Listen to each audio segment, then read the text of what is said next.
नमस्कार, बंगाल बोले में आज हम आपको दिखाएंगे बंगाल की सियासत का रक्त चरित्र। आपको दिखाएंगे कैसे बंगाल की राजनीति में रक्तपात एक रवायत सी बन चुकी है। लेकिन उससे पहले बंगाल चुनाव की 10 बड़ी खबरें बंगाल टॉप 10 में।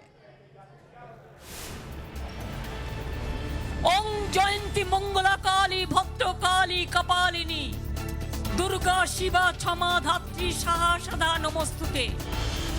मंच से चंडी पाठ किया, नंदीग्राम से अपना रिश्ता बताया और खेला होबे का नारा भी लगवाया।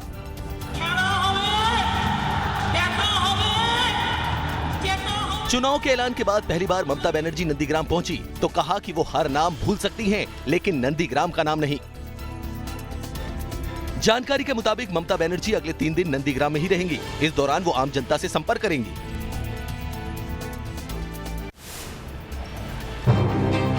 नंदीग्राम वो जगह है जहां से ममता के राजनीतिक जीवन का उत्कर्ष शुरू हुआ। नंदीग्राम से ममता के लड़ने पर लोग उत्साह में हैं।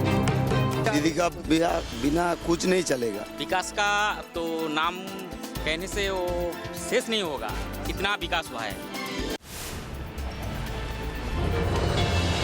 बंगाल के चुनाव में इस बार नंदीग्राम सबसे ज्यादा हाई प्रोफाइल सीट बनकर सामने आई है। यहाँ ममता के सामने उनके पुराने साथी शुभेंदु अधिकारी हैं। ममता जहाँ 11 मार्च यानी कल अपना नामांकन करेंगी, तो वहीं उसके अगले दिन 12 मार्च को शुभेंदु अधिकारी नंदीग्राम से अपना पर्चा दाखिल करेंगे। शुभेंदु अधिकारी ममता पर काफी हमलावर हैं। उन्होंने ममता को घुसपैठियों की खाला तक कह दिया।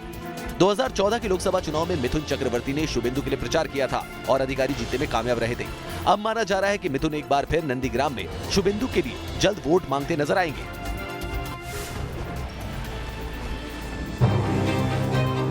एक साथ 200 जिंदा बम, ये तस्वीर पश्चिम बंगाल के नॉर्थ परगना की है, जहां एक सुनसान इलाके में देसी बमों का जखीरा मिलने के बाद हड़कंप मच गया। इन देसी बमों को झाड़ियों में छुपा कर रखा गया था। इन बमों का इस्तेमाल चुनाव में हिंसा के लिए किया जाना था, लेकिन पुलिस ने वक्त रहते इसका पता लगा लिया। नॉर्थ 24 परगना के भंगाल इलाके में इन बमों के मिलने के बाद पुलिस ने जांच शुरू कर दी है।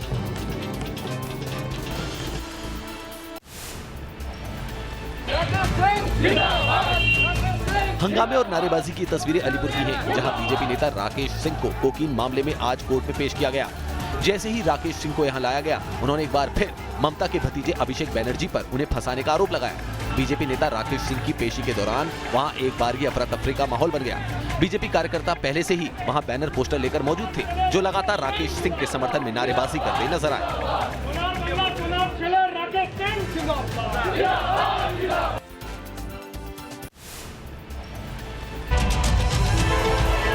आसनसोल में पुलिस पर बीजेपी कार्यकर्ताओं को पीटने का आरोप लगा है। बताया जा रहा है कि शिव मंदिर इलाके में एक मीटिंग कर रहे बीजेपी वर्कर्स पर पुलिस ने लाठीचार्ज किया। दरअसल दक्षिण आसनसोल से टीएमसी की उम्मीदवार साइनी घोष यहां आने वाली थी, जिसका बीजेपी कार्यकर्ताओं ने विरोध करने का प्लान बनाया था, मगर प्रदर्शन से पहले ही वहां पुलिस पहुंच गई और वहां मौजूद लोगों को जगह खाली करने को कहा, फिर लाठीचार्ज कर दिया।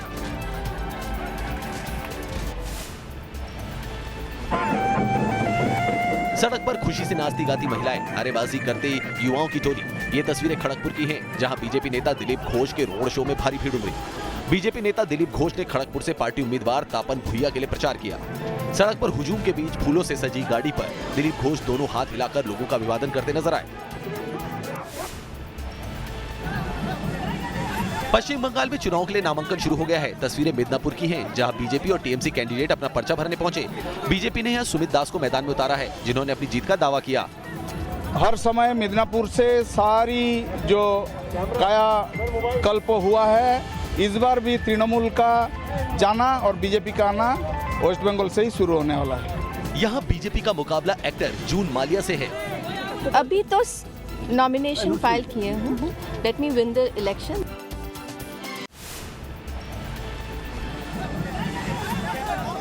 टीएमसी की बांकुरा विधानसभा सीट से उम्मीदवार एक्ट्रेस सयंतिका बनर्जी ने प्रचार शुरू कर दिया है। प्रचार अभियान के पहले दिन सयंतिका बनर्जी ने सबसे पहले बांकुरा के महामाया मंदिर में पूजा अर्चना कर जीत का आशीर्वाद दिया। मंदिर में सयंतिका टीएमसी कार्यकर्ताओं के बीच भावुक नजर आई। Sayantika door to door campaigning कर लोगों से मुलाकात कर रही हैं। वो क्षेत्र में कार्यकर्ताओं के साथ चुनावी रणनीति पर मंथन करती नजर आई।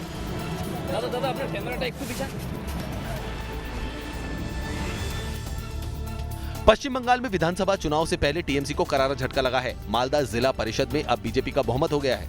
जिला परिषद के ज्यादातर सदस्यों के बीजेपी में शामिल होने की वजह से पार्टी को बहुमत मिला है। दरअसल जिला परिषद की अध्यक्ष सरला मुर्मू भी बीजेपी में शामिल हो गई हैं और इसी के साथ टीएमसी को करारा झटका लगा है। टीएमसी को खबर थी कि सरला मुर्मू बीजेपी में शामिल होने वाली हैं और ऐसे में फजीहत से बचने के लिए पार्टी ने उनका हबीबपुर से टिकट काट दिया था। सोमवार को 5 विधायक टीएमसी छोड़कर बीजेपी में शामिल हुए। चलिए अब आपको दिखाते हैं बंगाल में सत्ता के लिए रक्त का रास्ता कैसे राजनीति की रवायत सी बन चुका है।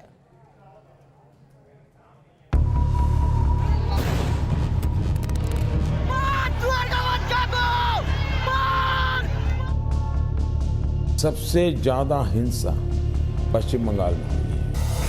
दीदी सुन लो, जितनी हिंसा करोगी भारतीय जनता पार्टी का कार्यकर्ता इतनी जोर से आपका सामना करेगा।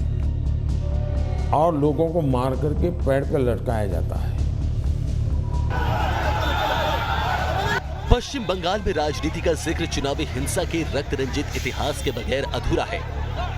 सुनो बीजेपी वालों, दूध मांगो तो खीर देंगे, अगर बंगाल मांगो तो छीड़ देंगे।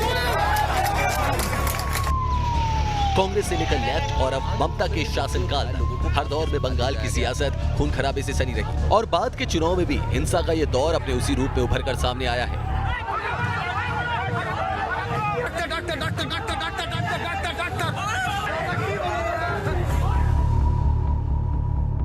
बीते 2 दिनों की 3 घटनाओं पर नजर डाली। पहली तस्वीर नॉर्थ परगना के ससून की है, जहां बीजेपी के कार्यकर्ता का सिर फोड़ दिया गया।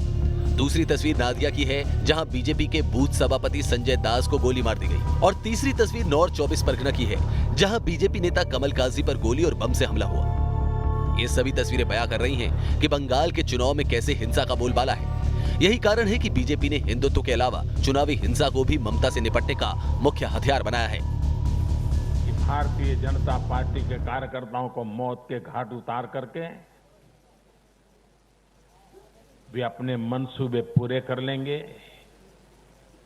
मैं उन सबसे आग्रहपूर्वक समझाने का प्रयास भी करता हूं। मुझे चेतावनी देने की जरूरत नहीं है, क्योंकि वो काम जनता जनार्दन करेगी। चुनाव आते हैं जाते हैं, जय पराजय होता रहता है। कभी ये बैठेगा कभी वो बैठेगा, लेकिन ये मौत का खेल लोकतंत्र में कभी नहीं चलेगा। बंगाल में चुनावी हिंसा में सबसे ज्यादा नुकसान बीजेपी को उठाना पड़ा है, लिहाजा पार्टी ने अब इसकी सहानुभूति हासिल करने का प्लान तैयार किया है, जिसके तहत अमित शाह और जेपी नड्डा 13 मार्च को हिंसा में मारे गए बीजेपी कार्यकर्ताओं के घर जाएंगे। भारतीय जनता पार्टी ने बंगाल के चुनाव के बाद यानी लगभग 2019 के चुनाव के बाद से अब तक राजनीतिक हिंसा में जान गंवाने वाले अपने कार्यकर्ताओं की एक लिस्ट तैयार की है। इस लिस्ट में 129 कार्यकर्ताओं के नाम हैं जिनकी जान इस राजनीतिक हिंसा में गई है। अब इस लिस्ट को 2 हिस्सों में बांटा गया है, जिसमें से एक लिस्ट के कार्यकर्ताओं के घर गृह मंत्री अमित शाह जाएंगे, तो दूसरे लिस्ट में शामिल कार्यकर्ताओं के घर भारतीय जनता पार्टी के राष्ट्रीय अध्यक्ष जयप्रकाश नड्डा जाएंगे। हालांकि चुनावी हिंसा में कोई भी दल पीछे नहीं है। 17 फरवरी की इन तस्वीरों को देखिए।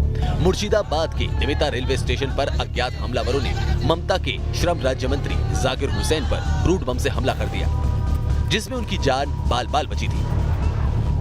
इतना ही नहीं, जेपी नड्डा और शुभेंदु अधिकारी और अर्जुन सिंह जैसे बीजेपी के बड़े नेताओं के काफिले पर भी बंगाल में खुलेआम हमला हो चुका है। मतलब साफ है, बूथ लेवल का कार्यकर्ता हो या फिर बड़ा नेता, यहाँ कोई सुरक्षित नहीं। बंगाल में जब भी चुनाव आता है, कई परिवारों को कभी न भूलने वाला जख्म दे जाता है। कई परिवार यहाँ पॉलिटिकल किलिंग का दंश झेल रहे हैं। आप जानकर हैरान रह जाएंगे कि कैसे कई परिवार तो ऐसे भी हैं जिन्होंने अपनों को खोया, लेकिन उसकी FIR तक नहीं लिखी गई। राजनीतिक हिंसा में अपनी जान गंवाने वाले लोगों की फहरिस्त बहुत लंबी है। अगर आप बंगाल में जाते हैं तो लगता है जैसे राजनीतिक हिंसा लोगों के पूरे राजनीतिक जो उनकी विचारधारा है उस पर पूरा प्रेशर बनाती है, उस पर पूरा कंट्रोल करती है, और जो भी उससे अलग होने की कोशिश करता है उसको अपनी जान से हाथ धोना पड़ता है। इस तरह के मामले आपको गाँव में मिलेंगे, लेकिन उन मामलों में भी ऐसे मामलों की तादाद बहुत ज़्यादा है जो कि जाकर पुलिस स्टेशन पर अगर अपनी एफआईआर लिखवाना चाहते हैं तो वो एफआईआर साल दर साल नहीं लिखी जाती। वो लोग उस दरवाजे पर जाते हैं, बार बार जाकर अपनी गुहार लगाते हैं, लेकिन ये तय हुआ कि किसी भी तरह से उस एफआईआर को रजिस्टर्ड नहीं होना है, लेकिन वो कागजों में जरूर एक मौत के तौर पर दर्ज होती है। ये तस्वीर समतुल दोलोई की है। आप जानकर हैरान रह जाएंगे कि साल 2019 में सिर्फ जय श्री राम का नारा लगाने के कारण इनकी हत्या कर दी गई। उन्होंने हर टाइम जय श्री राम कहता था, इसलिए बहुत बार होशियारी दिया था तृणमूल आदमी ने जय श्री राम बंद कर, लेकिन उन्होंने बंद नहीं किया क्योंकि वो कट्टर हिंदुत्ववादी था। ठीक है, बीजेपी का तो साथ है लेकिन राम का बहुत भक्त है, इसलिए इसको मार दिया था। इलाके का बच्चा बच्चा जानता है कि समतुल दोलोई की हत्या किन लोगों ने की, लेकिन सरकार और सिस्टम का दबाव ऐसा है कि अब तक किसी पर कोई एक्शन नहीं लिया गया और ना ही इसकी कोई उम्मीद है। वोट देंगे, ये कह रहा है कि वोट देंगे, लेकिन आप जब तक चुनाव में केंद्र बाहिनी है ना, अच्छा, और जब तक रहेगा तब तक सुरक्षित है। वो लोग चला जाने के बाद फिर से दंगा शुरू हो जाएगा।